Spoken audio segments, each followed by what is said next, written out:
Chers amis, nous allons fêter les journées de Shavuot, 2 jours en France, 1 jour en Israël. Shavuot, fin de la période de l'Homer, 50 jours après Pessah. Pessah, qui commémore la naissance du peuple d'Israël, qui commémore bien sûr la sortie d'Égypte, la découverte de la liberté. Mais il ne suffit pas d'être libre, encore faut-il faire bon usage de la liberté fraîchement acquise. Découvrir la liberté, apprendre à en faire bon usage, cela peut prendre 50 jours, comme cela peut prendre toute une vie, voire tout un temps de l'histoire humaine. Il faut du temps, il faut de la patience, il faut de la maturation. Il faut accepter dans l'effort et dans la vigilance de progresser un peu chaque jour.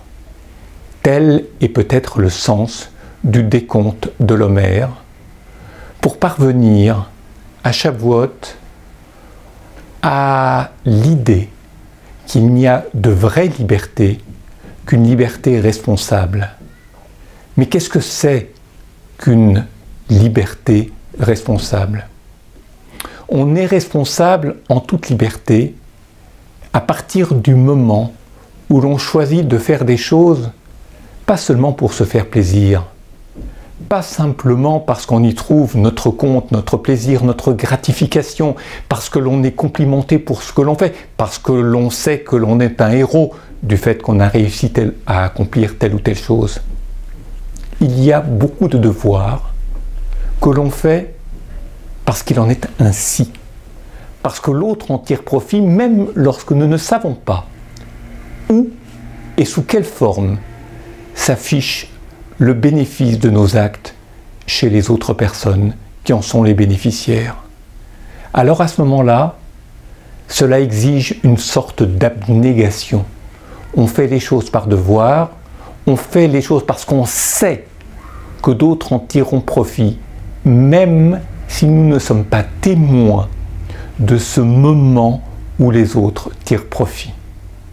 Ce sens du devoir, ce que l'on appelle parfois des conventions humaines, permettent à ceux qui tirent profit de nos actes de les recevoir comme des bénédictions et nous d'accomplir nos devoirs avec ce sens de la mesure, du dévouement et du souci des autres comme priorité à notre vie. Tel est certainement le sens du principe « nous ferons » et nous écouterons et nous comprendrons Naaseh Venishma, rappelé à l'occasion de Shavuot, parce que principe gouvernant de la révélation du Sinaï.